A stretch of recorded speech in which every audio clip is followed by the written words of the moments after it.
Briquettes ಅಂಥೇಳಿ ಕಸದಿಂದ ಮಾಡಿರುವಂಥದ್ದೇ ಇಂಧನವಾಗಿ ಬಳಸ್ತಾ ಇದೆ. ಸೊ ಬ್ರಿಕೆಟ್ಸ್ ಬಂತು, ಹೊಗೆ ಹೋಗುತ್ತೆ, ಹೊಗೆ ಬಿಸಿ ಇರ್ತದೆ, ಆ ಬಿಸಿ ಯಾಕೆ ಗಾಳಿ ಬಿಡಬೇಕು. ಹೀಟ್ ಎಕ್ಸ್ಚೇಂಜರ್ ಹಾಕ್ಸಿದೆ, ಡಿಸೈನ್ ಮಾಡಿದೆ, ನಾನೇ ಮಾಡಿದ್ದು ಅದು ಹೀಟ್ ಎಕ್ಸ್ಚೇಂಜರ್. ಆಮೇಲೆ ಸ್ಕ್ರಬ್ಬರ್ ಅಂದರೆ ಆ ಕಪ್ಪು ಇದು ನಾವೇ ಹಿಡ್ಕೊಡ್ತೀವಿ, ಹೊರಗೇನು ಹೋಗೋದೇ ಇಲ್ಲ. ಹೀಟ್ ಎಕ್ಸ್ಚೇಂಜರ್ ಅಂದರೆ ಏನಿದು ದೊಡ್ಡ ಪ್ರಮಾಣದಲ್ಲಿ ನಾವು ಬ್ರಿಕೆಟ್ಸ್ ಏನು ಸುಡ್ತೀವೋ ಕಸದಿಂದ ಆಗಿರೋ ಇದನ್ನು ಸುಟ್ಟಾಗ ಹೊಗೆಯನ್ನು ಬಿಸಿ ಹೊಗೆ ಏನು ಬರುತ್ತೆ ಅದನ್ನು ನಾವು ನೀರು ಪೈಪ್ಗಳಲ್ಲಿ ನೀರು ಪಾಸ್ ಮಾಡುತ್ತೆ ಮಧ್ಯೆ, ಅದ್ರ ಜೊತೆಗೆ ಸೇರಿಸಲ್ಲ. ಸುತ್ತಲೂ ಆ ಬಿಸಿ ಹೊಗೆ ಇದ್ದಾಗ ನೀರು ಕಾಯುತ್ತೆ, ಹೊಗೆ ತಣ್ಣಗಾಗುತ್ತೆ, ಹೀಟ್ ಎಕ್ಸ್ಚೇಂಜ್ ಮಾಡ್ಕೊಳ್ಳುತ್ತೆ. ಆ ಬಿಸಿ ನೀರನ್ನು ಉಪಯೋಗಿಸ್ಕೊತೀವಿ.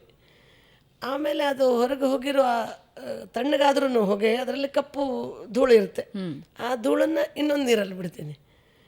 ಒಂದು ಸಕ್ ಮಾಡಿ ಮೋಟ್ರಿಂದ ನೀರಲ್ಲಿ ಬಿಡ್ತೀವಿ, ಆ ನೀರು ಕಪ್ಪಾಗುತ್ತೆ, ಹೊಗೆ ಅಂತೇನು ಉಳಿಯೋದೇ ಇಲ್ಲ. ಆಮೇಲೆ ಆ ಕಪ್ಪು ನೀರನ್ನು ಫಿಲ್ಟರ್ ಮಾಡಿ ನಾವು ಪತ್ರೆ ತೊಳೆಯೋದಕ್ಕೆ ಮೊದಲೇ ಇದಕ್ಕೆ ಉಪಯೋಗಿಸ್ಕೋತೀವಿ. ಆಮೇಲೆ ಗಂಜಿ ಬರುತ್ತಲ್ಲ ಅನ್ನ ಮಾಡುವಾಗ, ನಮ್ಮದು ಪ್ರೆಷರ್ ಕುಕ್ಕಿಂಗ್ ಅಲ್ಲ, ಸ್ಟೀಮ್ ಕುಕ್ಕಿಂಗಲ್ಲಿ ಗಂಜಿ ಬರುತ್ತೆ.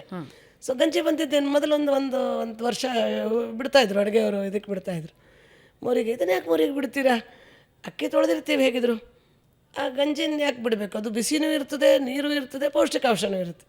ಅದನ್ನು ಎತ್ತಕ್ಕೊಂದು ಡಿಸೈನ್ ಮಾಡಿಕೊಟ್ಟೆ ಅವ್ರಿಗೆ, ಒಂದು ಸಿಂಪಲ್ ಸಿಸ್ಟಮ್. ಭಾಳನೂ ಎಕ್ಸ್ಪೆನ್ಸಿವ್ ಮಾಡೋಕ್ಕಾಗಲ್ಲ, ಇಲ್ಲೆಲ್ಲ ಮೋಟ್ರ್ ಗಿಟ್ರ್ ಹಾಕೋಕ್ಕಾಗಲ್ಲ, ಅಡುಗೆ ಮನೇಲಿ ಕಷ್ಟ, ಅದು ಎಲೆಕ್ಟ್ರಿಸಿಟಿ ಅದು ಗಡಿಬಿಡಿ ಎಂದರೆ ಇರುತ್ತೆ.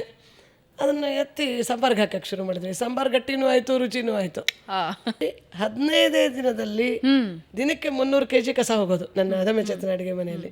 15th ಡೇ 0 ಮಾಡಿಬಿಟ್ಟೆ, ಕಸದ ಬುಟ್ಟಿ ತೆಗೆದು ಹಾಕ್ಬಿಟ್ಟೆ. ಆ್ಯಂಡ್ ಇವತ್ತಿನವರೆಗೆ ಡಸ್ಟ್ಬಿನ್ ಇಟ್ಟಿಲ್ಲ. No wastage, zero garbage kitchen.